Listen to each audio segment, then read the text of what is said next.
विलोपन विधि, विलोपन विधि को इंग्लिश में क्या कहते हैं? इलिमिनेशन। इलिमिनेशन मेथड कहते हैं।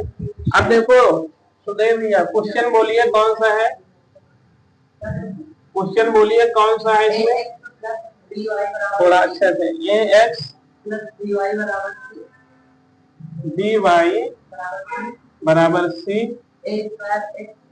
इसी में a स्क्वायर x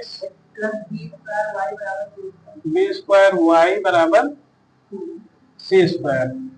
अब इसमें यही चीज है, बताया है कि इसका स्क्वायर हो गया, इसका स्क्वायर हो गया, मतलब तुम्हारा ये ध्यान रखना है रैखिक समीकरण है। रैखिक समीकरण मतलब जो दिए हुए वेरिएबल है x और y पे पावर 1 हो।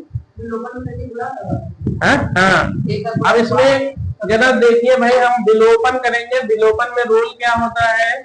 मेरा चाहे y टर्म हो, चाहे इसमें y है या इसमें x है, इसमें x है, तब इसके साथ में देखिए यहाँ पर आपको क्या है, सिर्फ डिजिट नहीं दिया गया, लेकिन ये मान लो संख्या ही दी गई।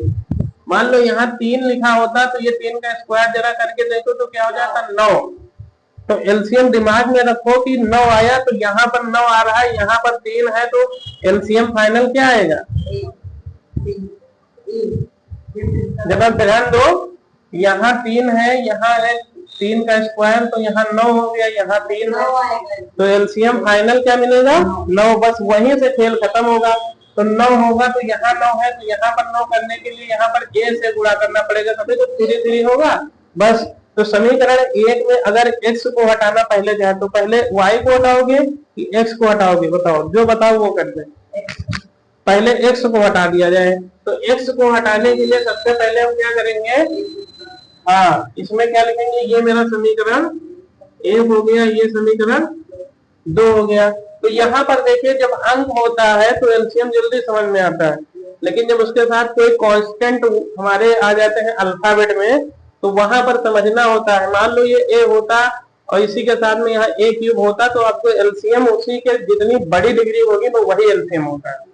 तो यहाँ पर आपको कुछ नहीं करना, इसी में गुणा कराना है, यानी पहले में दोनों बच्चों में a से मल्टीप्लाई कराने पर, है ना? समीकरण, ध्यान से, समीकरण 1 में क्या खर्च जा रहा है, तो से गुणा करा दो। समीकरण 1 में a से दोनों पक्षों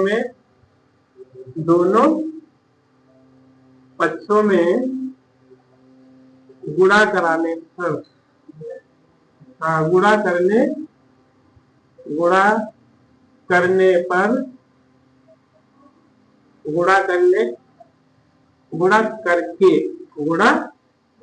हाँ सही लिखो, गुणा करके समीकरण किससे कर दे? घटा दे, क्योंकि सब पॉजिटिव है। जब भी सारे टर्म पॉजिटिव देखो तुरंत घटा दो, अगर पॉजिटिव नेगेटिव है तो जोड़ लो, ये ध्यान रखना है। करके समीकरण 2 से घटाने पर। अब ये देखिए, थ्योरी में आपको इस वजह से लिखा दे रहा हूं, अगर आपके पास मैथ दिमाग तेज चल रहा है तो इतना थ्योरी लिखने की जरूरत नहीं है। सिर्फ आपको एक ही लाइन में लिखना है, समीकरण 1 व 2 को हल करने पर। एक ये भी लिखाया जा सकता है, वो तुम्हारी मर्जी है, तुम करते क्या हो, तुम घटा के कि गुणा करके क्या कर रहे हो, वो एग्जामिनर समझ जाए बस। लेकिन यहाँ पर थोड़ा थ्योरी इस वजह से आपको अभी लिखा दे रहे हैं, बाकी उसको समझो। अब यहाँ पर पहले में जल्दी से कराओ तो क्या हो जाएगा? a square x A B Y बराबर ए सी हो गया। आपका क्या हो गया? a स्क्वायर x, तो भैया ये विलोपन होने जा रहे हैं, अभी गायब हो जाएंगे। ये b स्क्वायर y, इसमें कुछ करना है नहीं। अब क्या कर देंगे? घटा देंगे, तो कट कर दो भाई। ये sign plus plus minus, plus plus minus, plus plus minus, यानी अब इस पॉजिटिव से नहीं मतलब है, आपको यहाँ पर लिखना है। क्या लिखना है? प्लस वाला पहले लिखो, ए बी वाई, और माइनस का B square Y is equal to, यहां से देखो ध्यान से, ए सी पहले लिखना है, माइनस का सी स्क्वायर हो गया ना।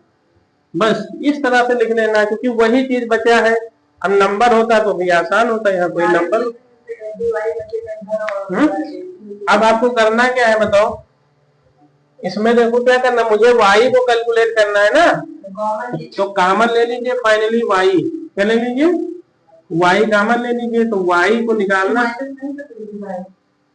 माइनस नहीं हो पाएगा ना, क्योंकि यहाँ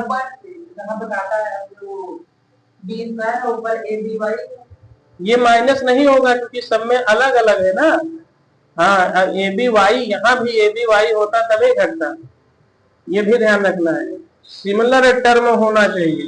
तो यहाँ पर सिर्फ आपको वाई वाई कॉमन मिलेगा, तो ब्रैकेट में बचेगा ए बी और यहाँ पर बचेगा बी स्क्वायर। फिर यहाँ पर देखिए आपका ए क्या कॉमन है, सी निकालना चाहो तो निकाल लो, ब्रैकेट में बचेगा ए माइनस सी। अब यहाँ पर y की वैल्यू कैलकुलेट करना है, तो y बराबर ये आपका मल्टीप्लाई में है, तो c माइनस ए अपॉन में पूरा हाँ ए माइनस सी है, भी पलट जाता है। चलो ए माइनस सी, ये हो जाएगा A B minus B square.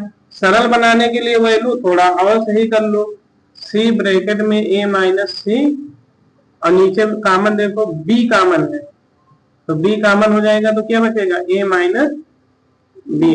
तो फाइनली मुझे y की वैल्यू ये मिल गई। ठीक, अब आपको क्या करना है, किसको विलोपित करना है, अब y वाले टर्म को विलोपित करना है, यानी यहाँ पर देखो आपका ए बी वाई, सॉरी इसमें देखो बी स्क्वायर और b है, तो इसमें भी हाँ, इसमें अब a से किए थे और b से साथ में है ना, तो आपको y मिल गया। ठीक है, अब क्या करना है, y चर को विलोपित